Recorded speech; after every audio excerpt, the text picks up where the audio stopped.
দৃশ্য দেখার সৌভাগ্য হয় না সাধারণ মানুষদের। পবিত্র কাবা শরীফের ভেতরে কি আছে, কোন কোন জিনিস সেখানে রাখা হয়েছে তা জানার প্রবল আগ্রহ রয়েছে প্রায় সবারই। ভূমি থেকে 2.5 মিটার উঁচুতে কাবার দরজা। উসমানিয়া খেলাফতের সময় কাবা ঘরে সর্বপ্রথম রৌপ্য নির্মিত কারুকার্যময় দরজা লাগানো হয়। বর্তমানে পবিত্র কাবা ঘরের দরজাটি 280 কেজি খাঁটি সোনা দ্বারা তৈরি করেন প্রয়াত সৌদি বাদশাহ খালিদ বিন আব্দুল আজিজ। মূল কাবা শরীফে 2টি দরজা অন্তর্ভুক্ত ছিল। একটি দরজা ছিল প্রবেশের, অন্যটি ছিল বাহিরে হওয়ার জন্য। এছাড়াও পবিত্র কাবা শরীফের দেয়ালে একটি জানালাও ছিল।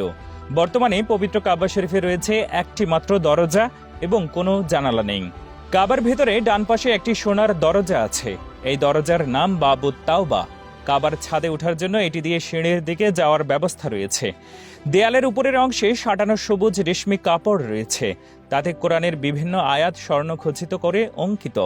কাবা শরীফের ভেতরের দেয়ালগুলো সবুজ ভেলভেটের পর্দা দিয়ে আবৃত। এই পর্দাগুলো প্রতি 3 বছর অন্তর অন্তর পরিবর্তন করা হয়। এর ছাদে একটি ভেন্টিলেটর রয়েছে, যা দিয়ে ভেতরে সূর্যের আলো প্রবেশ করে। কাবা ঘরের ভেতরে একটি সিন্দুকে উন্নত মানের সুরভি, কাবা ঘর মোছার জন্য কয়েকটি মখমল তোয়ালে রাখা আছে। বিভিন্ন যুগের প্রাচীন ও ঐতিহ্যবাহী কয়েকটি মশাল ও পিদিম রয়েছে এখানে, আর সেগুলো বিভিন্ন রাজা বাদশাহ পবিত্র কাবার জন্য উপহার হিসেবে দিয়েছিলেন। কাবা ঘরের ভেতরের দেয়াল সবুজ এবং সাদা মার্বেল পাথরের দ্বারা আবৃত।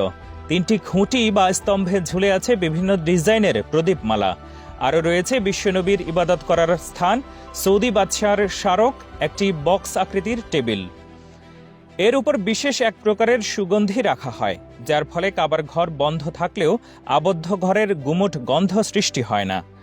কাবা ঘরের মেঝে মূল্যবান মার্বেল টাইলস দিয়ে তৈরি। ভেতরের চারপাশের দেয়ালগুলো মেঝে থেকে উপরে 4 মিটার পর্যন্ত কারুকার্যময় মার্বেল টাইলস দ্বারা মোড়ানো। তার উপর থেকে ছাদ পর্যন্ত বাকি 5 মিটার দেয়াল কাবার প্রাচীন গিলাফ দিয়ে মোড়ানো।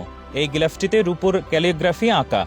20 মিলিয়ন সৌদি রিয়াল বা 6 মিলিয়ন মার্কিন ডলার ব্যয়ে প্রতি বছর নতুন করে গিলাফ তৈরি করা হয়। পবিত্র কাবা ঘরের বাইরের দিকের পূর্ব দক্ষিণ কোণের দেয়ালে স্থাপিত রয়েছে হাজরে আসওয়াদ। এই কোণ থেকে তাওয়াফ শুরু এবং এখানেই শেষ করতে হয়। এই কোণকে রুকনে শারকি বলা হয়। শারকি শব্দের অর্থ হচ্ছে পূর্ব। এই কোণের ঠিক সামনেই রয়েছে জমজম কূপ। হাজরে আসওয়াদ থেকে তাওয়াফ শুরু করে প্রথম যে কোণটি অতিক্রম করতে হয় সেটাকে বলা হয় রুকনে ইরাকি। ইরাকের দিকে অবস্থিত বলে এটাকে রুকনে ইরাকি বলা হয়। তাওয়াফের ধারাবাহিকতায় রুকনে ইরাকির পরেই অতিক্রম করতে হয় রুকনে গারবি। এটাকে রুকনে শামীও বলা হয়, কারণ ভৌগোলিকভাবে এটি শাম বা সিরিয়ার দিকে অবস্থিত।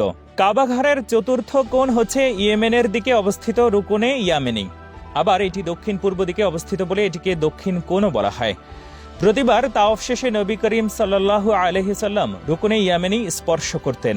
পবিত্র এই ঘরের দরজা পরিষ্কার পরিচ্ছন্নতার জন্য বছরে 2 বার মুহররম শাবান মাসে খোলা হয়। এবছর পবিত্র কাবা ঘর নিজ হাতে পরিষ্কার করেছেন সৌদি ক্রাউন প্রিন্স মোহাম্মদ বিন সালমান। এ সময় কাবার দরজার সঙ্গে বিশেষ সিঁড়ি লাগানো হয়। এরপর সবাই কাবা ঘরের ভেতরে প্রবেশ করেন। এ সময় 2 ঘন্টা দরজা খোলা থাকে। কাবা ঘরের চারপাশে তখন বিশেষ নিরাপত্তা বাহিনীর সদস্যরা অবস্থান করেন। সাধারণত কাবা ঘর পরিষ্কারে জমজমের পানি, খাঁটি গোলাপ জল এবং উন্নত মানের সুগন্ধি উদ ও কস্তুরী ব্যবহার করা হয়। প্রথমে গোলাপের সুগন্ধিযুক্ত জমজমের পানি মেঝেতে ঢালা হয়, তারপর খালি হাতে খেজুর পাতা দিয়ে পরিষ্কার করা হয়।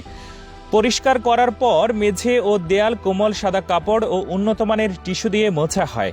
কাবা শরীফ ধোয়ার সময় প্রায় 2 ঘন্টা দরজা খোলা রাখা হয়। এটি দীর্ঘদিন ধরে চলে আসা সৌদি ও মসজিদুল হারাম কর্তৃপক্ষের নিয়ম রীতি। বর্তমান বিশ্বের প্রায় 200 কোটি মুসলিম এই কাবা ঘরের দিকেই মুখ করে সালাত আদায় করেন। প্রতি বছর হজ ও উমরার সময় পবিত্র এই ঘরকে ঘিরেই চলে মুসলিমদের প্রদক্ষিণ।